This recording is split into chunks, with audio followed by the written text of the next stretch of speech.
Alors donc bonjour à tous et bon sabbat. Aujourd'hui, nous allons continuer le sujet que nous avions abordé la semaine dernière, donc qui était intitulé Le quatrième ange dans la prophétie. Donc aujourd'hui, c'est la deuxième partie.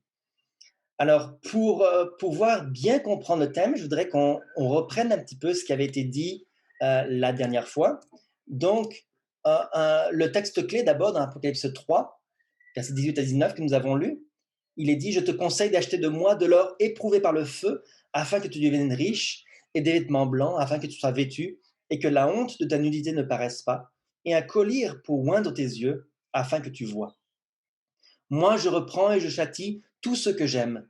Aie donc du zèle et repens-toi. » Alors, un petit résumé de la semaine dernière, rapidement, et ensuite nous allons continuer le sujet d'aujourd'hui. Alors, premièrement, la proclamation du message des trois anges a eu lieu à partir, pour le premier ange, de 1833, pour le deuxième ange à partir de 1843, et pour le troisième ange à partir de 1844, après le désappointement.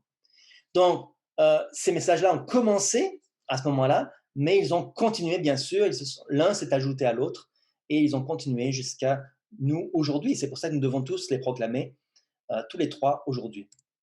Alors, le quatrième ange d'Apocalypse 18 les a rejoints à partir de 1888 pour ramener vers Dieu l'Église qui s'était complètement éloignée. Donc, on avait déjà parlé de ça durant d'autres études. L'Église de Dieu s'était éloignée à ce moment-là, et donc Dieu va leur donner un message spécial pour les encourager et pour leur donner ce qui leur manque finalement. Et pour cela, donc le message du quatrième ange d'Apocalypse 18 va répéter le message du deuxième ange, mais avec plus de force. Et on avait aussi vu que ce message du deuxième ange était aussi rattaché au message de Christ notre justice et au conseil du témoin fidèle et véritable. Donc, ces trois choses sont similaires, sont synonymes. Christ notre justice, la vérité présente et le message à l'Odyssée, ce sont tous les messages en réalité du quatrième ange qui arrivent à partir de 1888. Donc je pense que là-dessus, c'était clair. Et s'il y avait des questions ou des commentaires, n'hésitez pas à me le faire savoir. On avait aussi mentionné que le message du quatrième ange avait été rejeté en 1888 et qu'une séparation avait eu lieu pour l'instant à l'intérieur de l'Église.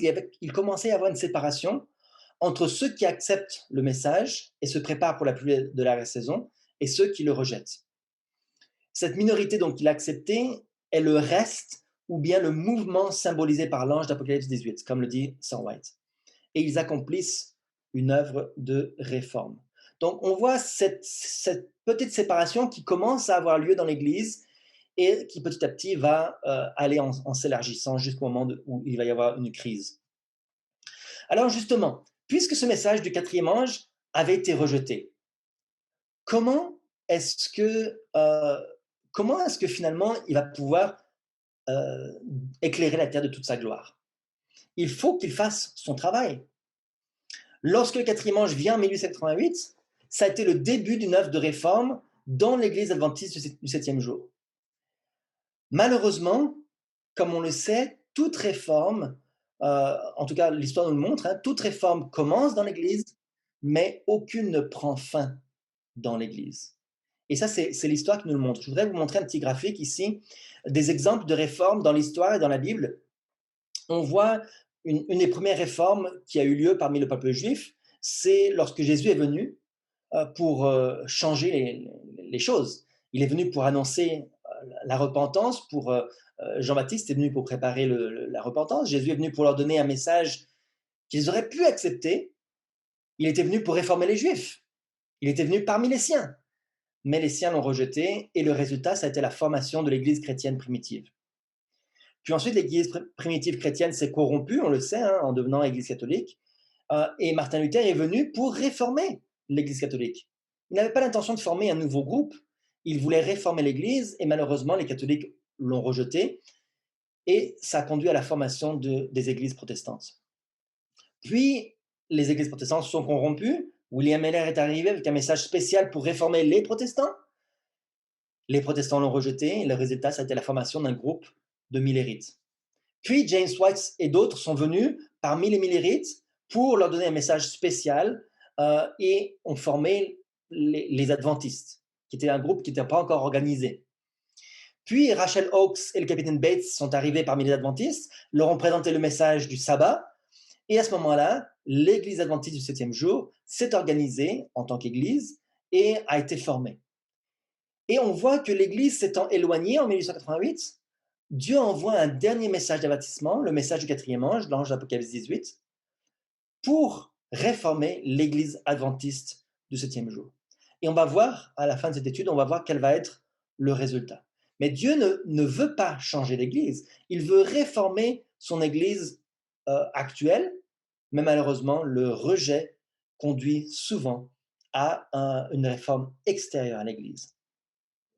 Alors, quelle était la situation actuelle de l'Église actuelle en 1888? Voilà ce qu'il est dit dans Témoignage volume 5, page 136. Il est dit « Et parce que l'iniquité se sera accrue, la charité du plus grand nombre se refroidira.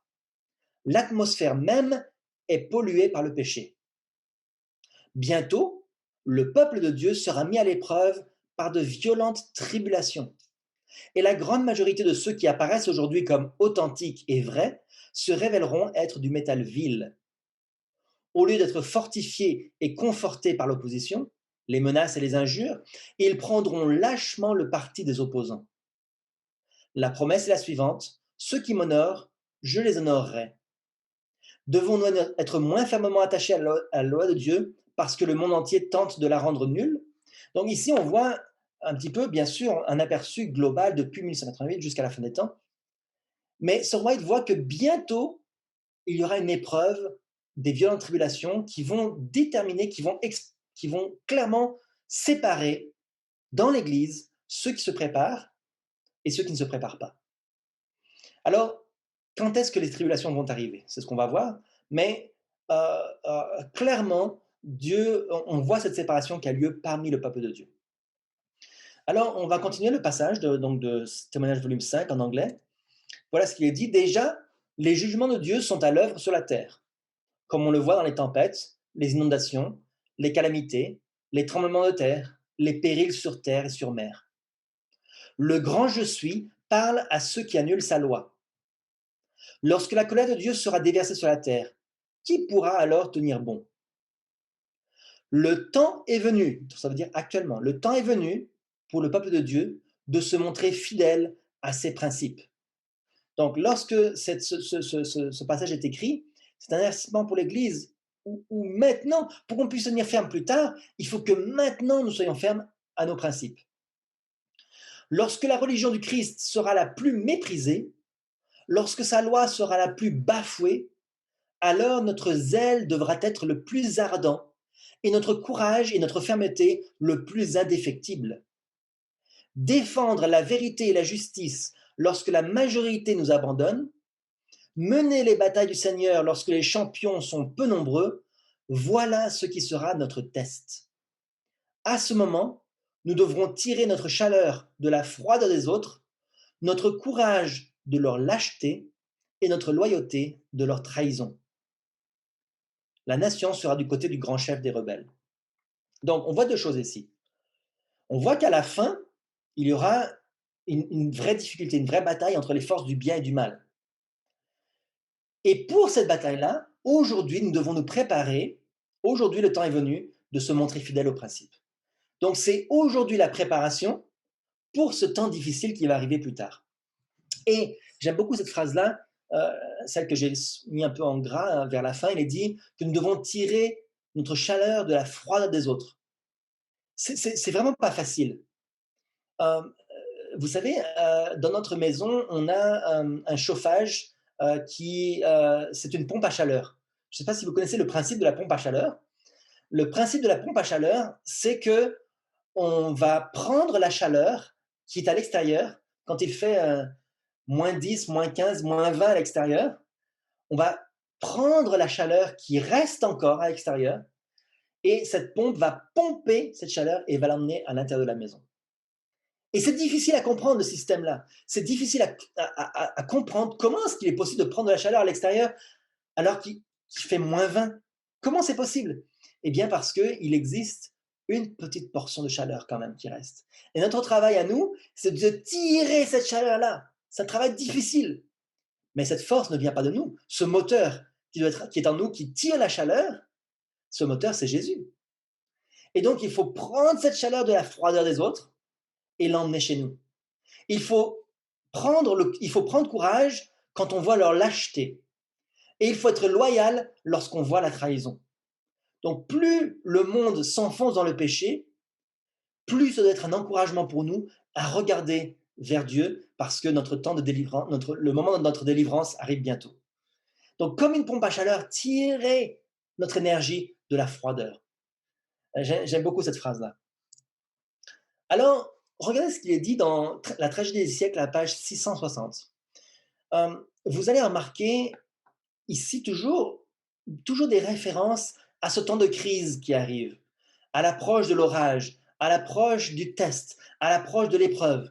Regardez ce qu'il est dit dans ce passage. Il est dit, à l'approche de l'orage, un grand nombre de personnes ayant professé la foi au message du troisième ange, mais qui n'auront pas été sanctifiées par l'obéissance à la vérité, changeront d'attitude et passeront dans les rangs de l'opposition.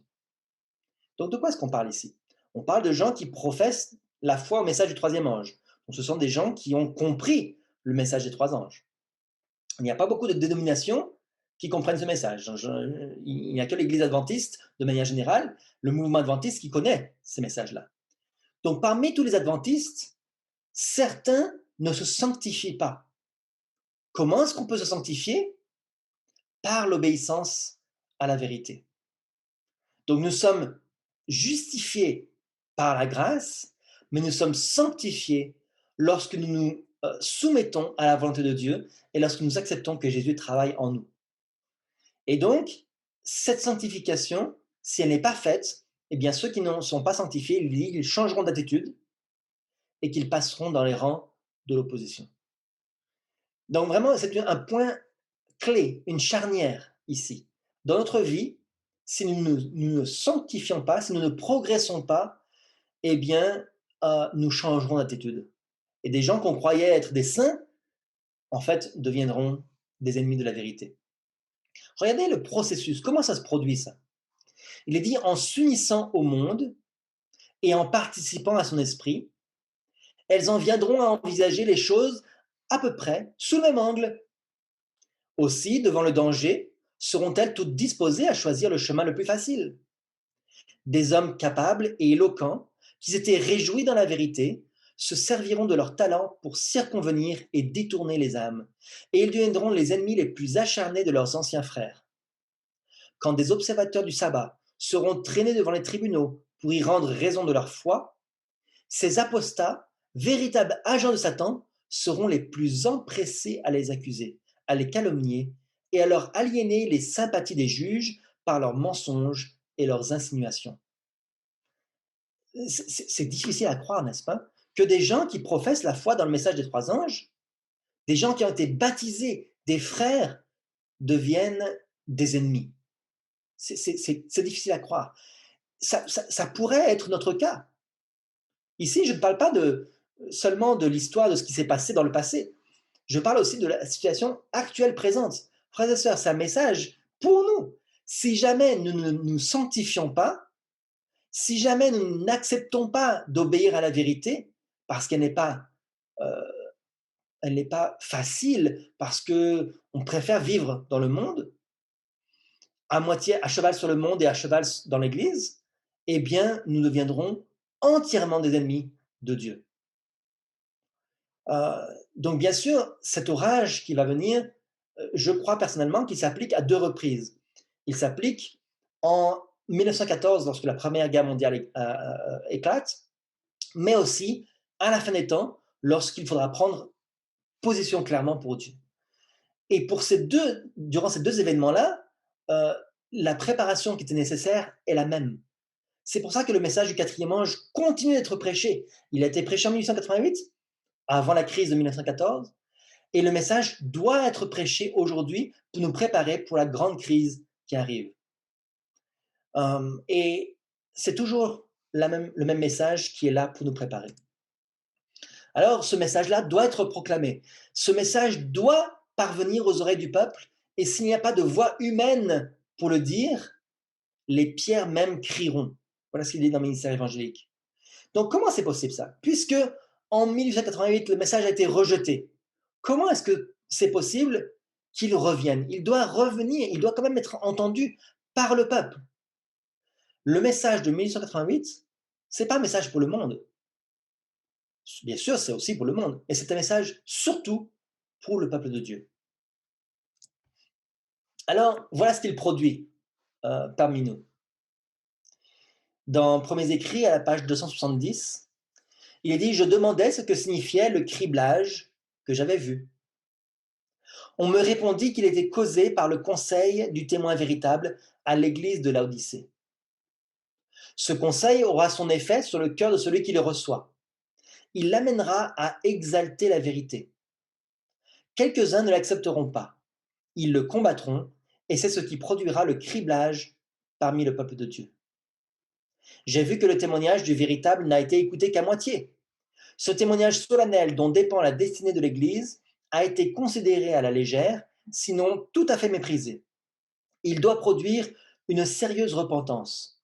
Tous ceux qui le reçoivent vraiment s'y conformeront et seront purifiés. Donc, on voit clairement ici un criblage, c'est-à-dire une séparation. Le criblage, c'est lorsque on récolte le blé ou d'ailleurs toute autre céréale, l'orge, l'avoine, ces choses-là. Les grains doivent être battus, hein, parce qu'ils sont encore dans l'épi. Donc on bat le grain avec un vent. Hein, c'est une pièce de bois liée par une chaîne et on tape sur les épis.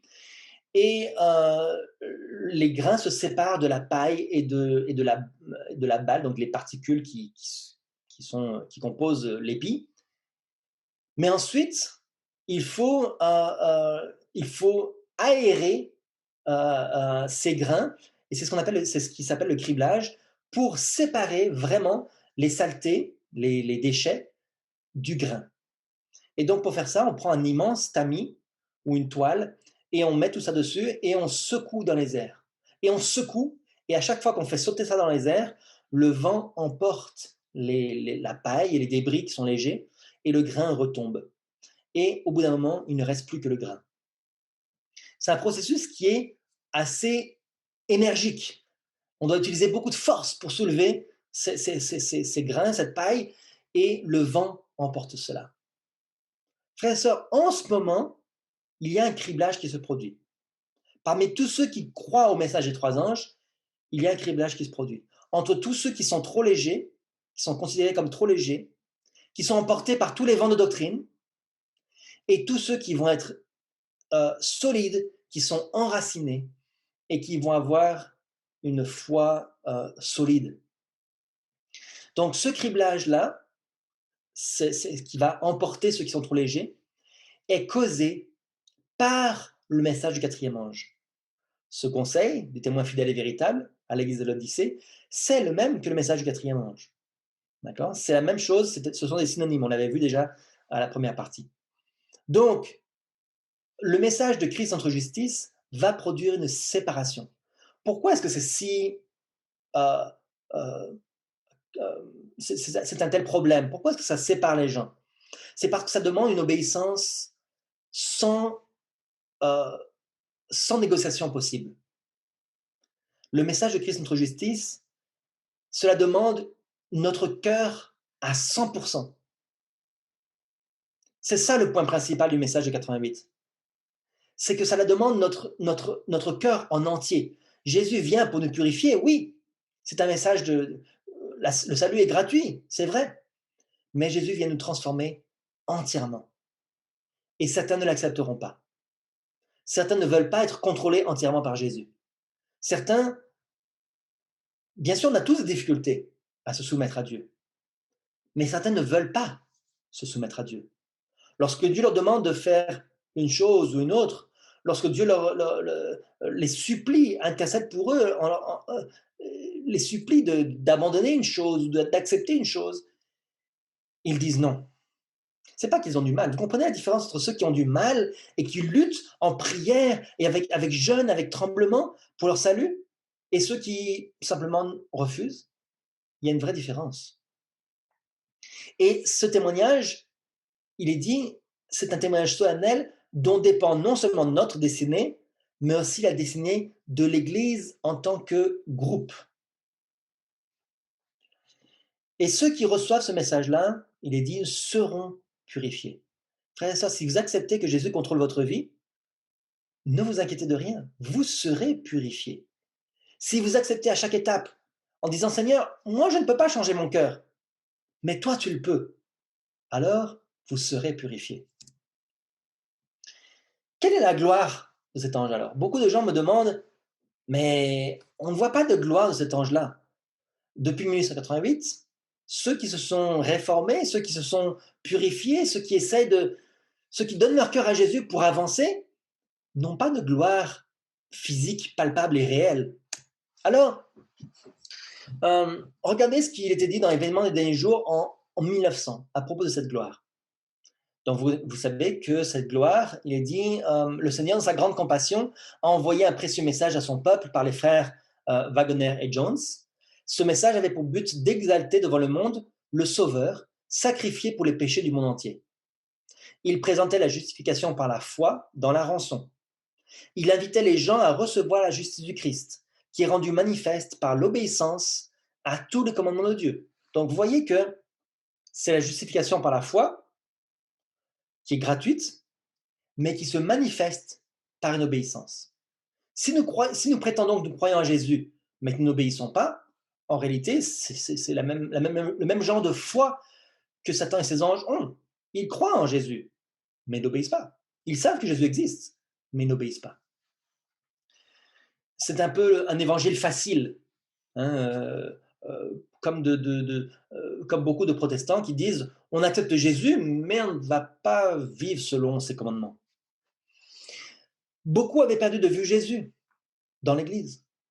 Ils avaient besoin que l'on dirige leur regard vers sa divine personne, ses mérites et son amour immuable de la famille humaine. Tout pouvoir a été remis entre ses mains afin qu'il puisse faire de riches dons aux hommes, accordant le don inestimable de sa propre justice à l'être humain désespéré. Tel est le message que Dieu a commandé de donner au monde. C'est le message du troisième ange qui doit être proclamé d'une voix forte et accompagné d'une large mesure de l'effusion du Saint-Esprit. Le message de la justice par le Christ doit retentir d'une extrémité de la terre à l'autre pour préparer la voie du Seigneur. Telle est la gloire de Dieu qui accompagne l'œuvre du troisième ange. Donc la gloire, vous savez que c'est le quatrième ange, cette gloire. Donc la gloire le quatrième ange qui accompagne le troisième, c'est quoi cette gloire-là?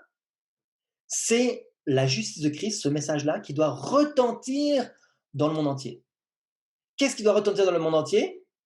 Accepter Jésus gratuitement pour le pardon de vos péchés et manifester cela par l'obéissance à tous les commandements de Dieu. Donc les commandements de Dieu et la foi de Jésus. C'est ça le message qui doit être proclamé au monde entier. C'est ça cette gloire. C'est pas une gloire physique, c'est pas une gloire du nombre de membres que l'on a ou des bâtiments grandioses ou des médias que nous possédons ou des choses matérielles. La gloire, c'est le message qui va être proclamé au monde entier. Dans Colossiens 1, regardez ce qu'il est dit. Quelle va être la plus grande gloire? Colossiens 1, à partir du verset 24, il est dit « Je me réjouis maintenant dans mes souffrances pour vous, et ce qui manque aux souffrances de Christ, je l'achève en ma chair pour son corps, qui est l'Église. C'est d'elle que j'ai été fait ministre. » Donc l'Église est là pour coordonner ce travail, pour répandre l'Évangile.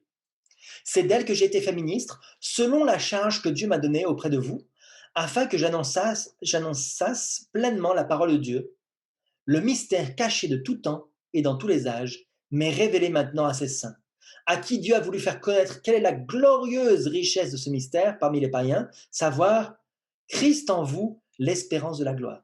Voilà ce qui est glorieux. C'est Christ en nous.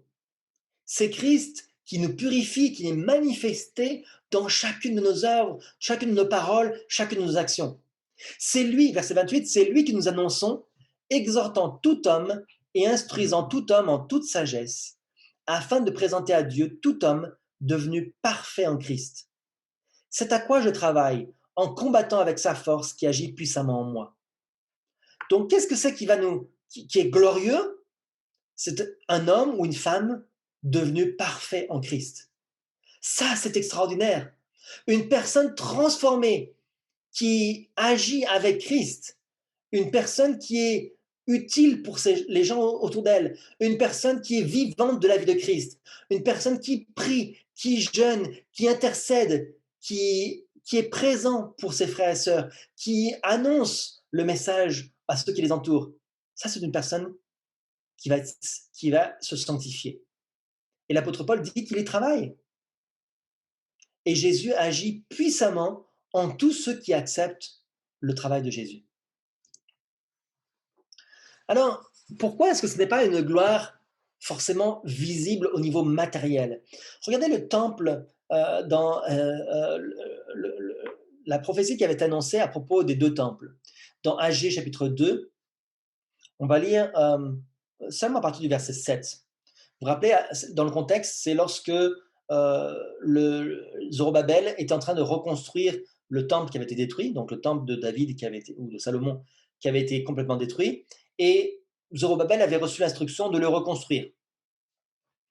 Et Dieu lui avait dit, travaillez, allez-y. Hein. Verset 7, il est dit, j'ébranlerai toutes les nations. Les trésors de toutes les nations viendront, et je remplirai de gloire cette maison, dit l'Éternel des armées.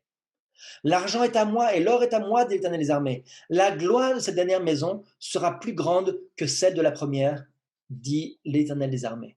Donc voilà la promesse qui avait été faite, la prophétie qui avait été faite, c'est que le deuxième temple serait plus glorieux que le premier. Qu'il y aurait plus de trésors, plus d'argent et plus d'or, parce que tout l'argent et tout l'or appartiennent à Dieu, et plus de gloire. Mais alors, le second temple, comment est-ce qu'il était, ce second temple? Parce qu'il est dit, le premier temple avait été construit au cours de la période la plus prospère de l'histoire d'Israël. David avait réuni d'immenses trésors à son intention. Dieu en avait inspiré les plans. Salomon, le plus sage des rois d'Israël, avait présidé à son érection. Ce temple était l'édifice le plus magnifique que le monde ait jamais connu, ou le monde ait jamais vu. Donc, Salomon, l'homme le plus riche de la terre, avait décoré le premier temple de manière incroyable. C'était le bâtiment le plus magnifique, plus merveilleux que toutes les merveilles du monde. Alors, comment va être le deuxième temple? Comment est-ce qu'il va être plus glorieux encore? En effet, le second temple n'avait pas égalé le premier en magnificence. Il n'avait pas été consacré, comme le premier, par les signes visibles de la présence divine. En apparence, il n'y avait rien qui était visible. Son inauguration n'avait été marquée d'aucune manifestation surnaturelle. Donc, lorsque ce temple avait été fondé, rien de spécial. Aucune nuée de gloire n'avait envahi le nouveau sanctuaire. Le feu du ciel n'était pas descendu sur l'autel pour consumer le sacrifice. La Shekinah, qui était la présence de Dieu visible, n'avait plus résidé entre les chérubins du lieu très saint. L'arche, qui était là où il y avait l'alliance de Dieu, le propitiatoire, le couvercle avec la présence des anges, et les tables du témoignage avaient disparu. Et aucune voix céleste ne répondait plus au sacrificateur qui consultait Dieu. Donc il y avait en apparence absolument rien qui faisait que ce temple-là était le temple de Dieu. Rien de spécial lorsque ce temple a été créé. Rien de spécial durant tout au niveau du fonctionnement. Les éléments sacrés du temple avaient disparu. La présence de Dieu n'était plus visible. Pourtant, il est dit, ce qui honora le second temple, ce ne fut pas la nuée glorieuse de Jéhovah, mais la présence personnelle de celui en qui habitait corporellement toute la plénitude de la divinité. C'était Dieu manifesté en chair. C'est quand le Nazaréen avait enseigné et guéri dans ses parvis sacrés que le désir de toutes les nations était entré dans son temple. C'est par la présence de Jésus et par cette présence seule que la gloire du second temple surpassa celle du premier. Mais Israël avait dédaigné le don du ciel Et quand l'humble docteur avait franchi le seuil de la porte d'or ce jour-là, la gloire avait abandonné le temple à tout jamais. Déjà ces paroles du Sauveur s'étaient accomplies. Voici votre maison vous sera laissée déserte. Donc, la seule chose, c'était la présence de Jésus. La seule chose qui faisait cette gloire. Vous savez, c'est la même chose pour le message du quatrième ange. La seule chose qui fait d'une église l'église de Dieu, c'est la présence de Jésus. Et même pas forcément de manière visible, puisque la Shekinah avait disparu. C'était la présence de Jésus parmi eux. Et lorsque les Juifs ont rejeté Jésus, ils ont été aussi rejetés en tant que peuple, malgré encore toute leur gloire, malgré tout ce qu'ils faisaient. Lorsque Martin Luther, qui était un humble prêtre, lorsque Martin Luther a quitté l'Église catholique était et est toujours l'Église la plus glorieuse du monde, la plus impressionnante, la plus magnifique en termes de gloire. Mais cependant, ce qui faisait la vraie gloire et la vraie puissance, c'était Jésus qui était avec le mouvement protestant. Alors, le plus grand miracle dans Conquérant Pacifique, à la page 423, je vais lire simplement ce qui est écrit en jaune, il est dit ce changement est par lui-même le miracle des miracles. Le changement qui amène un pécheur à la sainteté. C'est ça qui est le miracle des miracles. C'est ça la plus grande preuve de la chrétienté. C'est ça la plus grande preuve de la présence de Christ. Lorsqu'une personne est transformée et lorsqu'elle décide de rejeter le monde et ses attraits et de se joindre à Dieu. C'est ça qui fait la force. C'est ça qui fait la gloire de Dieu. Alors, ce message de 88 nous encourage à nous préparer pour la pluie de la saison. Mais alors, comment nous pouvons nous préparer? Il y a une double épreuve, une double préparation. D'abord, Dieu veut préparer un peuple. Voilà ce qu'il dit dans Témoignage volume 1 à la page 69. Il est dit « Dieu met son peuple à l'épreuve. Jésus nous supporte patiemment et n'exécute pas sur le champ sa menace de nous vomir de sa bouche. L'ange me dit « Dieu pèse son peuple. Si le temps de la fin avait été d'aussi courte durée que certains le supposaient, les enfants de Dieu n'auraient pas eu l'occasion de former leur caractère. Un bon nombre d'entre eux n'ont pas de principe ni de foi solide. Ils ont été effrayés par le message de la fin du monde. Leur religion est une affaire de sentiments. La parole de Dieu les a impressionnés, mais elle n'a pas accompli en eux l'œuvre voulue par le Seigneur. Dieu lit dans les cœurs. Pour éviter à son peuple de cruelles déceptions, il lui donne le temps nécessaire afin que cette excitation des sentiments se dissipe. Puis, il le met à l'épreuve, désirant savoir s'il se conformera au conseil du témoin fidèle.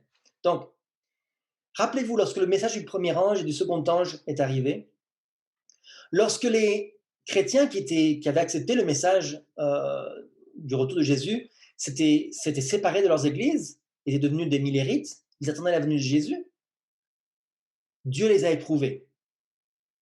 Depuis les milliers de personnes qui avaient accepté le message, seulement une poignée ont survécu à l'épreuve, seulement une poignée sont sortis victorieux. Tout le reste, c'était du déchet. Tout le reste, c'était des gens qui ont été trouvés trop légers. Puis le message du troisième ange arrive. Le message du troisième ange arrive, il donne un message de repentance pour préparer son peuple. Puis une autre épreuve va arriver aussi, qui est l'épreuve de 1914. Et seulement une poignée, 2%, va passer l'épreuve et va arriver à sortir victorieux et fidèle. Puis aujourd'hui, la même chose. Aujourd'hui, nous avons le même avertissement. Le message du quatrième ange arrive. Et seulement une poignée va être le reste. Parmi nous, frères et sœurs, je ne parle pas de parmi tous les adventistes. Je parle parmi nous, parmi ceux qui prétendent servir le Seigneur le plus fidèlement possible, il y aura encore un criblage. Seulement une poignée va se laisser attirer par autre chose que des sentiments.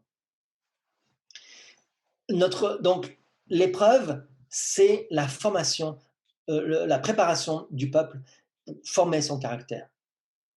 C'est pour ça que Dieu nous donne du temps supplémentaire. Dieu conduit son peuple pas à pas. Il le fait passer par des chemins qui lui permettront de manifester ce qu'il a dans le cœur. Donc, chaque fois dans votre vie que vous voyez les erreurs que vous avez commises, c'est parce que Dieu est miséricordieux. Il vous conduit pas à pas. Il ne vous donne pas une épreuve plus dure que vous ne pouvez supporter. Il va vous amener par un chemin où vous pourrez voir vos erreurs, vous pourrez voir vos problèmes, et il va vous guider petit à petit pour manifester le problème et pour vous donner la solution.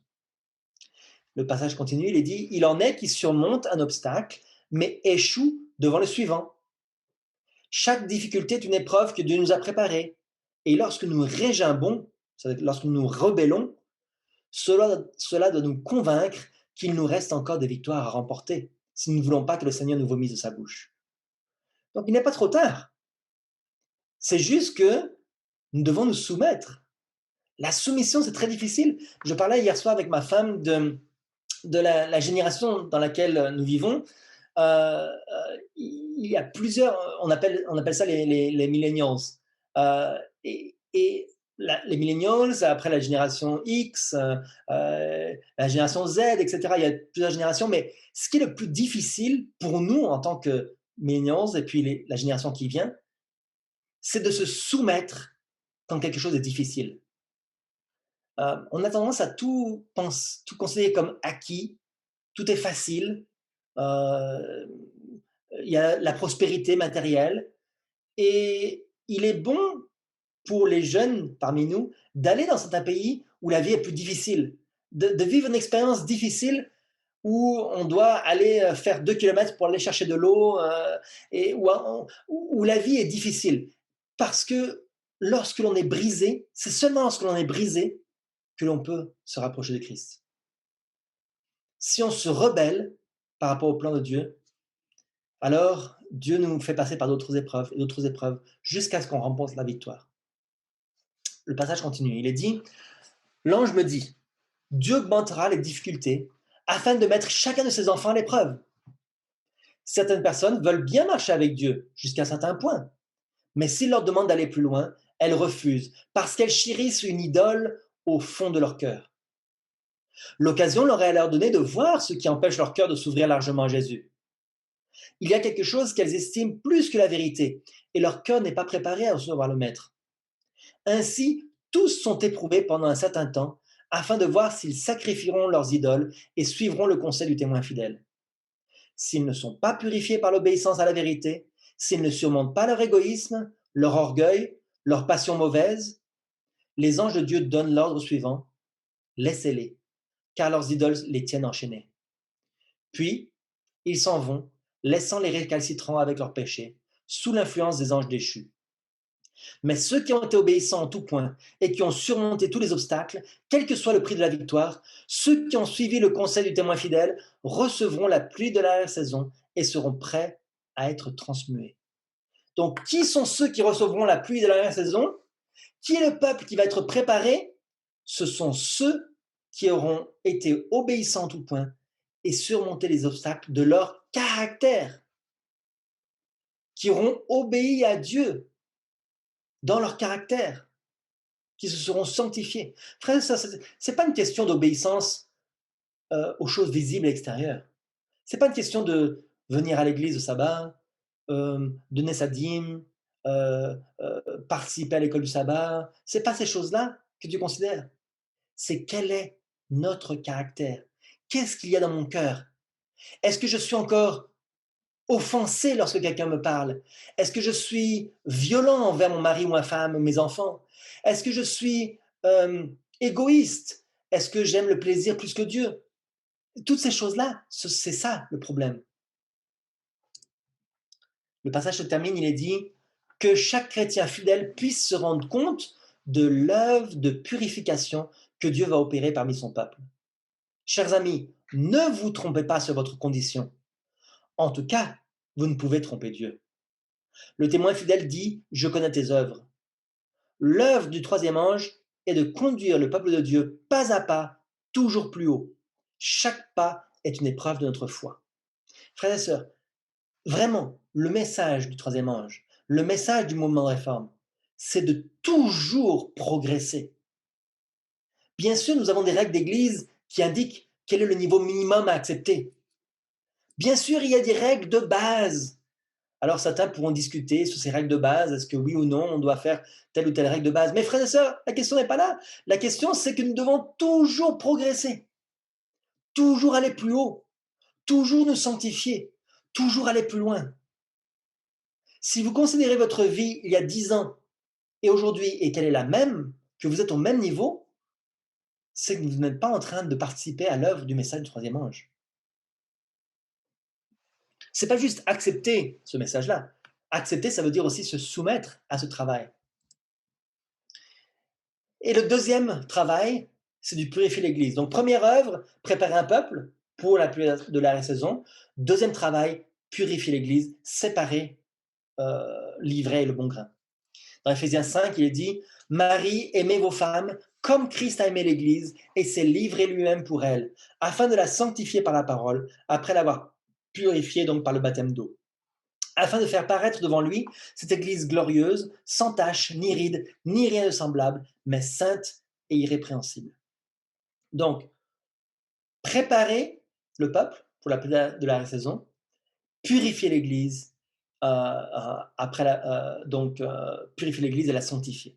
C'est ce travail-là pour que l'Église puisse être parfaite. Et lorsque l'Église est parfaite, lorsqu'en tant que famille de Dieu, nous sommes tous unis dans la perfection, alors la pluie de la saison pourra venir. Dans Message choisi, volume 2, il est dit, je vais lire simplement parce que le temps nous presse, simplement ce qui est souligné en jaune, il est dit « Cependant, des divisions se produiront dans l'Église. Deux parties se formeront. Le bon grain et l'ivraie croissent ensemble en attendant la moisson. » Et frères et sœurs, la moisson commence à partir de 1888. C'est à partir de ce moment-là qu'il y a une séparation dans l'Église, une division. Deux parties se forment et la moisson commence. Regardez ce qu'il dit dans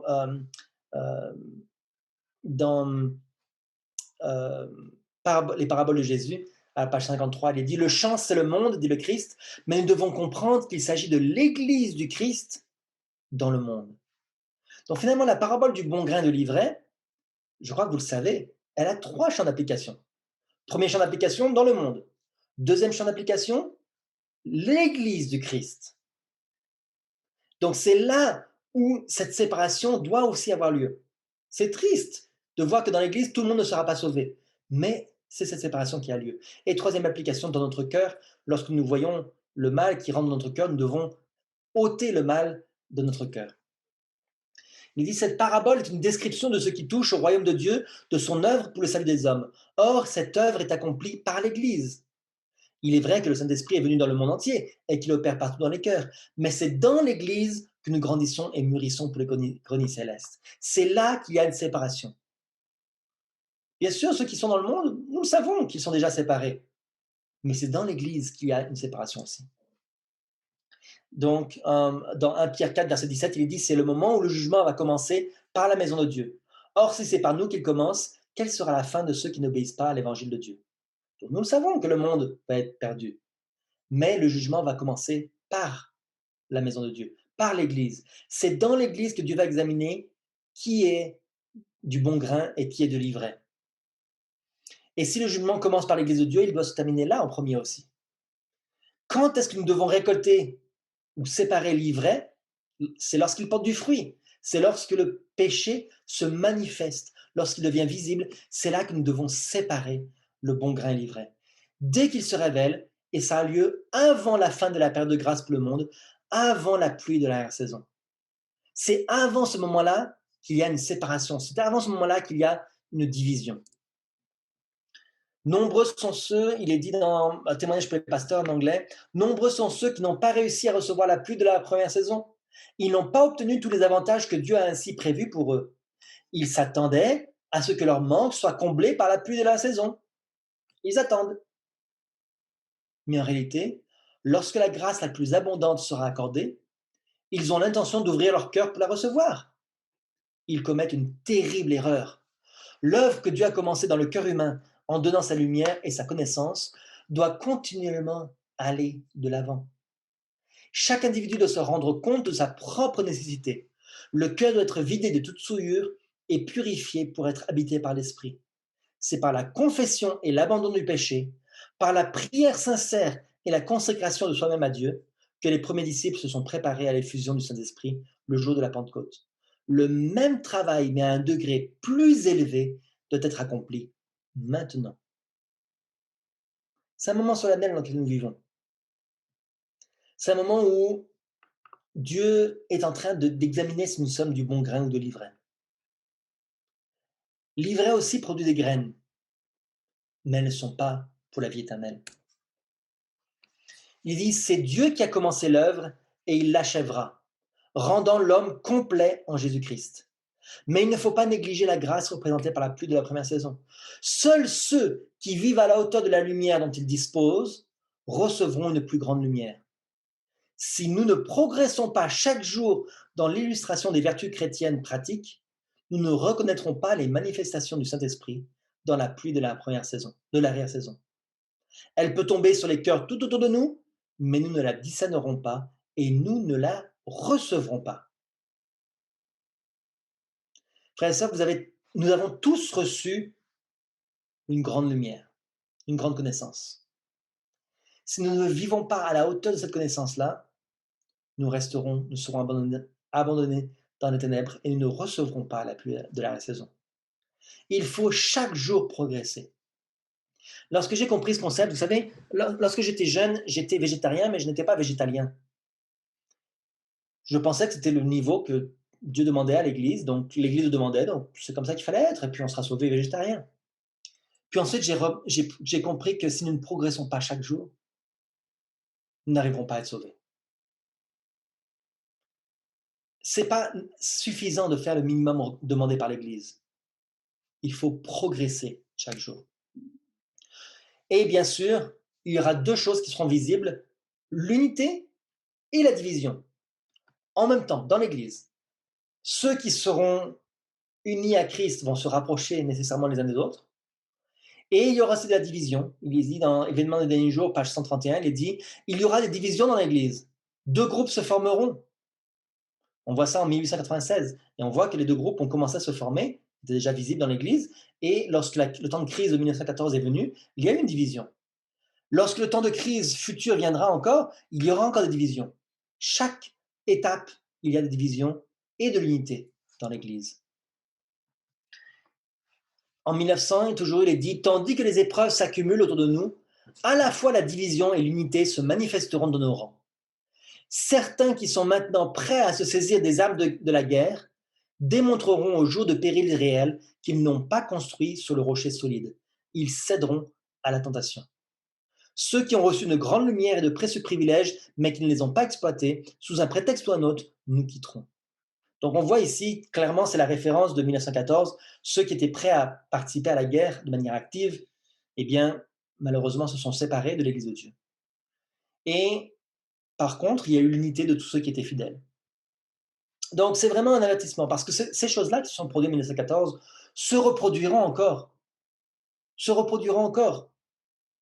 Tous ceux qui aujourd'hui sont prêts à suivre le monde, lorsque le temps de crise arrivera, eh bien, ils échoueront. Et bien sûr, en conclusion, il est dit en conclusion que l'unité ne sera pas accomplie avec des différences doctrinales. Bien sûr, nous devons nous unir, mais pas sur une plateforme d'erreur. Alors, je vais sauter quelques passages qui est intéressant, mais nous n'aurons pas le temps de tout en parler. On pourrait continuer de nombreuses études sur ce point-là. Il est dit,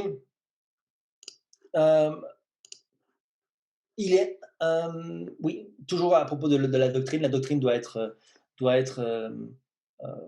acceptée. Il est dit, il est impossible à ceux qui ont accès à la parole d'honorer Dieu en suivant des opinions erronées. Donc, pourquoi? Parce que la vie est l'expression de ce que l'on croit. Si je crois à des erreurs doctrinales, ma vie va être empreinte d'erreurs. Ma vie va être pleine de péchés.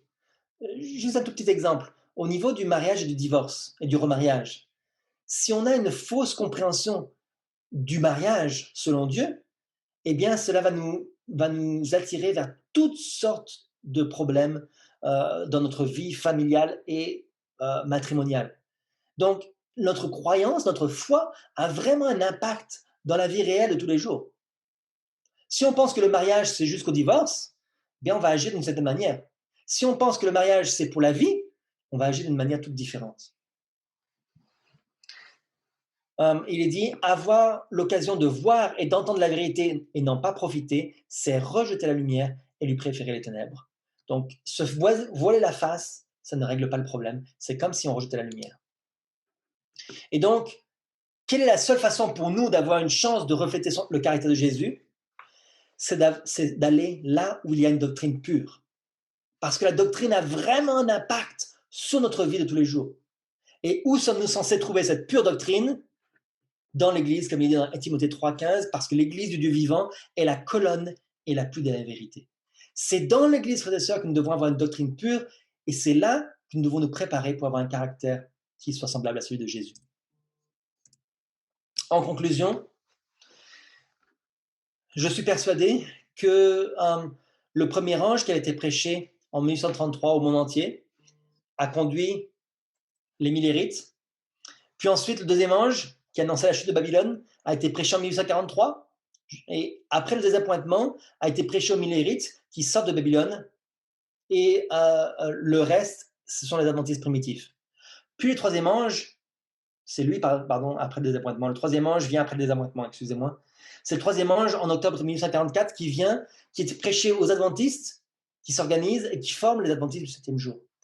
Et le quatrième ange qui est prêché à partir de 1888 aux adventistes du septième jour va former ensuite le reste qui est l'église adventiste du septième jour, mouvement de réforme. Chaque fois, la prédication de ce message-là devient plus étroite. Chaque fois, il y a un reste qui devient de plus en plus petit. Le monde entier, les Millérites, les adventistes primitifs, les adventistes primitifs, les adventistes du septième jour. C'est pas tous les adventistes du septième jour. Il y avait beaucoup d'adventistes qui croyaient au dimanche, par exemple. Donc, le nombre s'est réduit. Puis ensuite, les adventistes du septième jour, l'église adventiste, mouvement de réforme. Donc, j'en suis persuadé, c'est ce qui se passe. Et on ne peut pas s'attendre à quelque chose de glorieux, parce qu'à la fin, le Seigneur travaillera d'une manière toute différente de la manière dont il a agi au début. Contraire à tous les plans humains qu'on peut imaginer. Et Dieu utilisera des plans très simples. Il dit à la dernière phrase, les ouvriers seront surpris par les moyens simples qu'il utilisera pour réaliser et perfectionner son œuvre de justice. La question maintenant, je vais lire ce texte, c'est le dernier texte. Le message du troisième ange doit parcourir le pays, réveiller les gens et attirer leur attention sur les commandements de Dieu et la foi de Jésus. Un autre ange unit sa voix à celle du troisième ange, et la terre est illuminée de sa gloire. La lumière augmente, et elle brille pour toutes les nations de la terre. Elle doit s'avancer comme une lumière qui brûle. Elle sera suivie avec une grande puissance, jusqu'à ce que ses rayons d'or soient tombés sur chaque langue, chaque peuple et chaque nation sur la face de toute la terre. Laissez-moi vous demander, que faites-vous pour vous préparer à cette œuvre? Construisez-vous pour l'éternité?